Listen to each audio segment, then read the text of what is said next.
আসসালামু আলাইকুম। আমি ইব্রাহিম হোসেন প্রিন্স। এখন দাঁড়িয়ে আছি ঢাকার একটা রাস্তার মাঝখানে। একটা জিনিস আপনাদেরকে আমি দেখাই, একটু আমার সাথে আসেন। পৃথিবীতে একটা মাত্র দেশ যেখানে ঘুষ, দুর্নীতি, চাঁদাবাজি এগুলোই বৈধ। যদি আপনি এর এগেনস্টে কথা বলেন তাহলে আপনি দেশদ্রোহী, তার মানে আপনি এই দেশকে ভালোবাসেন না, আপনি রাজনৈতিক দলের বিরুদ্ধে কথা বলছেন।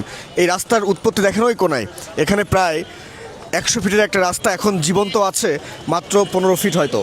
সো এরকম ঢাকার প্রত্যেকটা রাস্তায়, অলিতে গলিতে এরকম ফুটপাতে প্রচুর দোকান। এই দোকানগুলো থেকে চাঁদা নেওয়া হয়, এই দোকানগুলো থেকে টাকা নেওয়া হয়। যদি আপনি টাকা না দেন, চাঁদা না দেন, তার মানে আপনি দেশদ্রোহী, আপনি দেশের বিরুদ্ধে কথা বলছেন।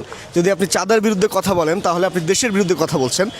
এই যে ট্রেন্ড, এই যে বাংলাদেশের মন্ত্রীরা, রাজনৈতিক নেতারা এই চাঁদাকে বৈধতা দেওয়ার জন্য তারা সংসদে কথা বলছে, তারা বিভিন্ন টকশোতে কথা বলছে, কিন্তু এই জনগণের চাঁদার বিরুদ্ধে কথা বলা, এই লাঘব কি কখনো হবে বাংলাদেশে?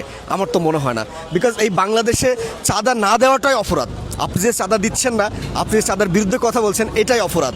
কারণ এখানে অলিতে গলিতে নেতা, পাতি নেতা, হাতি নেতা, নেতার কোনো অভাব নাই। 20 কোটি মানুষের মধ্যে 19.5 কোটি হচ্ছে নেতা। সাধারণ জনগণ, আমার আপনার মতো আমজনতা কোথায় যাবে? কারণ আপনি যখনই অন্যায়ের বিরুদ্ধে কথা বলবেন তখনই আপনি দেশদ্রোহী, তখনই আপনাকে বিরোধী দলের বিভিন্ন রাজনৈতিক ট্যাগ দেওয়া হবে। এই ট্যাগিংস বাংলাদেশে আর কবে বন্ধ হবে? আদৌ কী হবে? স্বাধীনতার 54 বছর পরেও এই দেশের মানুষের কষ্টের লাঘব হয়নি, আর কোনো দিন হবেও না, আজন্মেও সম্ভব না। পৃথিবীর অন্যান্য দেশগুলো দেখেন, রাজনীতিবিদরা দেশের প্রতি এতটাই শ্রদ্ধাশীল, এতটাই ভালোবাসে যে তারা দুর্নীতি করে না, তারা অন্য দেশ থেকে কষ্ট করে টাকা নিয়ে এসে তাদের দেশের অর্থনৈতিক উন্নয়ন করে, দেশের মানুষের ভাগ্য পরিবর্তন করে।